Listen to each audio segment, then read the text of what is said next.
बिस्मिल्लाहिर्रहमानिर्रहीम, अस्सलाम वालेकुम। आज के एक टॉपिक हम डिस्कस कर रहे हैं एफएससी में से electric flux. Flux word meaning के हैं फ्लो।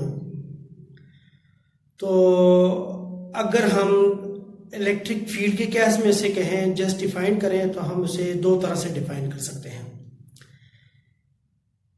इलेक्ट्रिक फील्ड लाइंस का पास होना किसी एरिया से जो उस इलेक्ट्रिक फील्ड में पड़ा हो।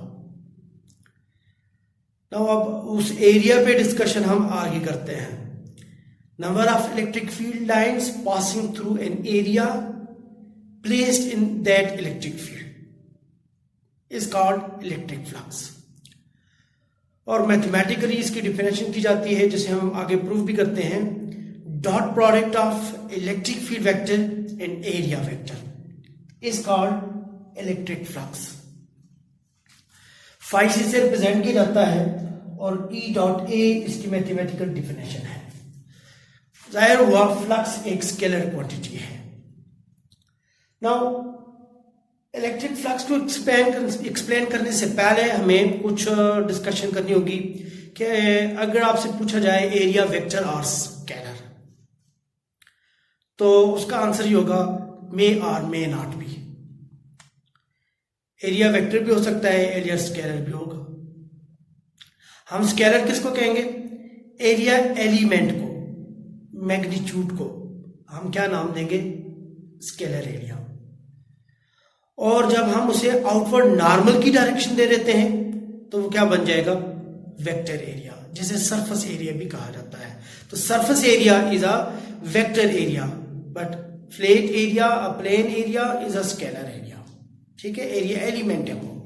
फॉर एग्जाम्पल मैं आपको एक एग्जाम्पल के तौर पे से समझा देता हूँ। मुझसे कोई ये कहते हैं मेरे पास ये बुक है, इस बुक का ये वाला एरिया क्या होगा? तो उसके लिए मैं नॉर्मली मैथमेटिक्स का रूल यूज करूंगा, लेंथ इनटू विड्थ।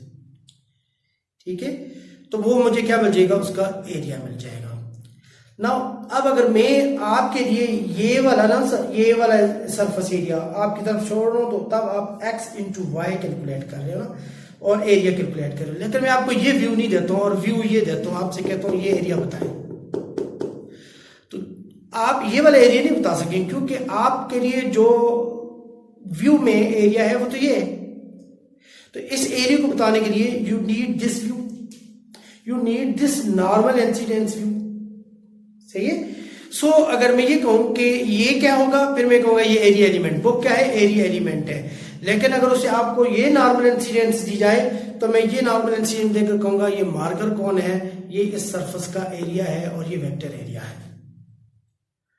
अब मैं इसे स्केलर के सेंस में कहता हूं। अगर फॉर एग्जांपल मैं यहाँ पे एरिया ले लेता हूँ, ये ले लेता हूँ, फिर ये ले लेता हूँ, फिर ये ले लेता हूँ, फिर ये ले लेता हूँ, फिर ये ले लेता हूँ और फिर ये ले लेता हूँ, तो कोई नेट डायरेक्शन तो ना रही ना पूरी क्लोज सरफेस की।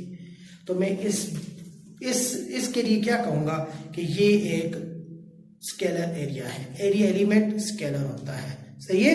लेकिन उस पे किसी एक सरफेस के लिए आप आउटवर्ड नॉर्मल डायरेक्शन दें, वो वेक्टर एरिया होगी। सही हो गया। नाउ एरिया वेक्टर और स्केलर, एरिया मे और मे नॉट बी, वेक्टर और scalar. Area element is a scalar, surface area is a vector area. सही है। नाउ किस सेंस में मैं लेता हूं? मैंने इस बुक की एग्जांपल को यहां पे एक्सप्लेन भी कर दिया। जैसे मैं अगर ये कहता हूं मेरे पास ये एक एरिया एलिमेंट है जिसकी ये विड्थ है और ये उसकी लेंथ है, तो मुझे इसका एरिया कैलकुलेट करना है मैथमेटिकली। तो x इंटू वाई, तो जो मेरे पास मैग्नीट्यूड आ जाएगी वो उस एरिया एलिमेंट के लिए होगी, मैं उसे स्केलर एरिया कह दूंगा। सही है। लेकिन अब अगर उस पे मैं वही वाला मार्कर रख देता हूँ आउटवर्ड नॉर्मल डायरेक्शन में, तो मैं उसी एरिया को, अगर उसी स्केलर एरिया को मैं एक डायरेक्शन दे दूं आउटवर्ड नॉर्मल की, तो फिर वो एक सरफेस का एरिया बन जाएगा और वो वेक्टर होगा। ठीक है। तो area vector is area element, यानी magnitude of area in the outward normal direction. ठीक है, it's called a vector area और अ सरफेस एरिया। नाउ अब मैं फ्लक्स की कुछ एग्जांपल्स देना चाहता हूं कि फ्लक्स हम किस तरह एक्सप्लेन करते हैं। मैं एग्जांपल एक दे देता हूं वाटर स्ट्रीमलाइन फ्लो की। एक नदी में पानी बह रहा है, मैं उस फ्लो को ना एक डायरेक्शन दे देता हूं मॉलिक्यूल्स की, एक अलोंग द डेफिनेट पाथ। ठीक है, याद रहे कल हमने फील्ड लाइंस को डिफाइन किया था, वो डायरेक्शन जिसमें टेस्ट चार्ज पे फोर्स लगती है या जिस डायरेक्शन में टेस्ट चार्ज फील्ड में मूव करता है, वो फील्ड लाइंस है। मैंने यहाँ पे भी वही इसी तरह की एग्जांपल यहाँ पे ले ली कि वाटर फ्लो है। लेट में एज्यूम करता हूँ वाटर मॉलिक्यूल्स एक डेफिनेट पाथ में एक डायरेक्शन में फ्लो करके जा रहे हैं, मैं उन डेफिनेट पाथ को स्ट्रीम लाइन का नाम दे देता हूँ। ठीक है, फ्लूइड डायनामिक्स में उसके अलग तरह की डिफिनेशन की जाएगी ना। अब मैं स्ट्रीम लाइन फ्लो देख रहा हूं, मैंने स्ट्रीम लाइंस देख ली वाटर की, वो फ्लो करेंगे। मेरे पास क्या है, मेरे पास एक ड्रम है, उसके दोनों एंड मैंने ओपन किया हुआ है, या मेरे पास एक सिलेंडर है, मेरे पास एक पाइप है बिग एरिया वाला। मैं उसे क्या कर लेता हूं, बिल्कुल वर्टिकली यूं उस वाटर स्ट्रीम लाइंस के अंदर रख देता हूं, जैसे मैं इसको यूं रखता हूं। तो फिर क्या होगा, stream lines passing through area? No, वो तो साइड से गुजर के गई है, एरिया तो ये है इसका। तो मैं कहूंगा there are no water flux. ठीक है, because stream lines are passing not through the area. ठीक है, उस एरिया से पास नहीं हो रही है। पॉइंट याद रहे कि स्ट्रीम लाइंस जो है वो एरिया से पास नहीं हो रही है। ठीक है, उस ड्रम से पास होकर नहीं जा रही, उस सिलेंडर से, उस पाइप से फ्लो नहीं कर रही। मैं वाटर फ्लो को मिनिमम कहूंगा, जीरो कहूंगा। ठीक है,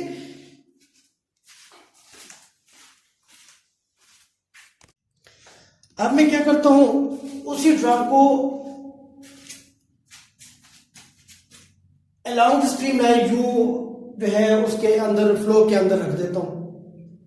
तो मैं देखूंगा water flow through the pipe होना शुरू हो जाएगा, या उस ड्रम से वो वाटर फ्लो करके जाएगा। तो मैं कहूंगा now the stream lines are passing through the area of the drum. ठीक है, there is water flux. Now conclusion मेरा क्या हुआ कि मैंने ये देखा, जब स्ट्रीम लाइंस एरिया वेक्टर के परपेंडिकुलर थी वाटर फ्लक्स नहीं था, और जब स्ट्रीम लाइंस पैरेलल होगी एरिया वेक्टर के तो वाटर फ्लक्स आ गया। तो conclusion, when the water stream lines are parallel to area vector there is a water flux. सही। नाउ यही एग्जांपल मैं किस पे दे सकता हूं, लाइट फ्लक्स पे। मेरे पास एक ग्लास शीट है।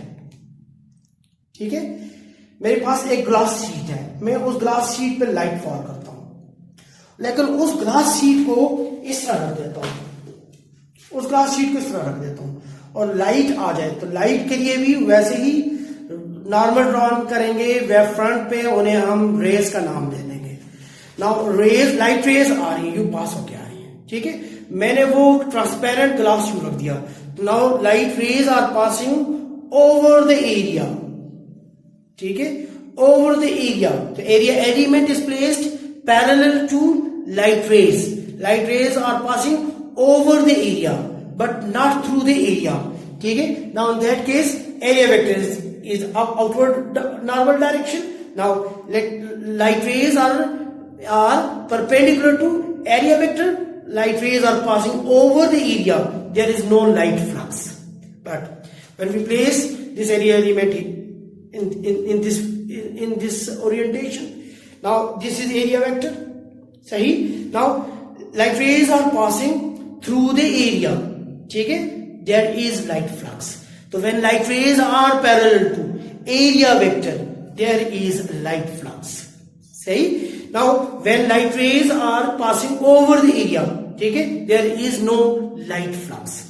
इन द सेम केस लेट मैं एक खेत में चला जाता हूं जहां पे गंदम लगी हुई है, जहां पे कोई फसल लगी हुई है, और उसके जो एक जो है ना स्टॉक्स हैं वो अपवर्ड डायरेक्शन में है, उसका सारों के orientation perpendicular to the ground है।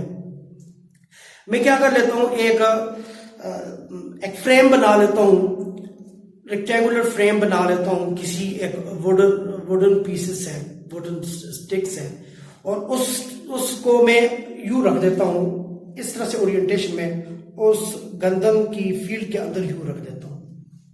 तो मैं देखूंगा कोई भी गंदम की वो जो स्टिक्स होंगी वो इस एरिया से पास नहीं हो रही होंगी, मैं कहूँगा फ्लक्स नहीं है। बहुत सादा एग्जांपल इसकी यही है। और अगर मैं उस फ्रेम को यूं रख के और उसके ऊपर लेके आऊंगा तो बहुत सारी स्टिक्स उससे पास हो जाएंगी, तो मैं क्या कहूंगा कि there is flux. The flux is in that case. So when area, what is the conclusion? When area element is placed parallel to field, ठीक है, parallel to streamline, parallel to rays, ठीक है, area vector will be perpendicular to streamlines, there is no flux. When area element is placed perpendicularly, then area vector will become parallel to the streamlines, flux is maximum. Now इसी चीज को मैं किस पे लेके आ जाता हूं? इलेक्ट्रिक फील्ड पे।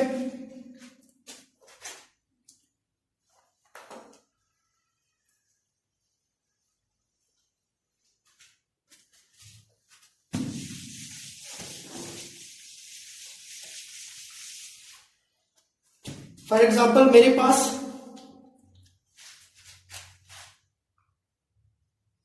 ये इलेक्ट्रिक फील्ड लाइन्स है जो पास हो रही है।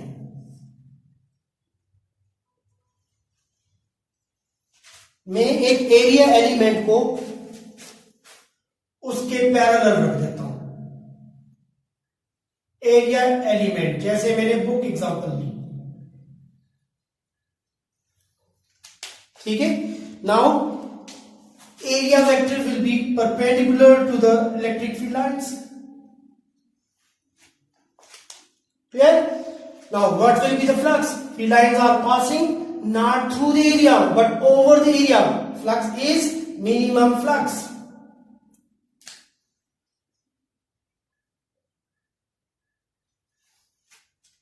See? Now when we place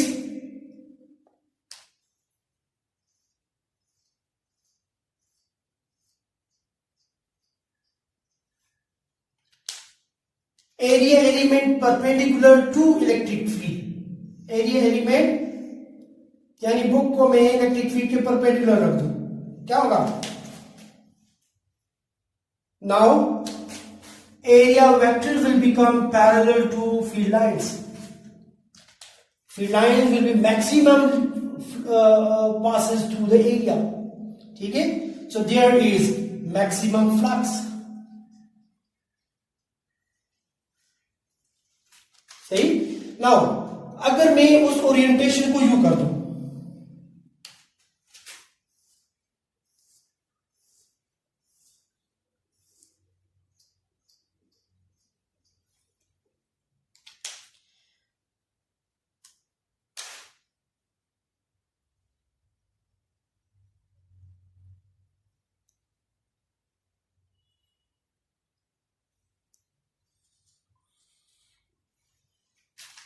मैंने बुक को यू रखा हुआ था,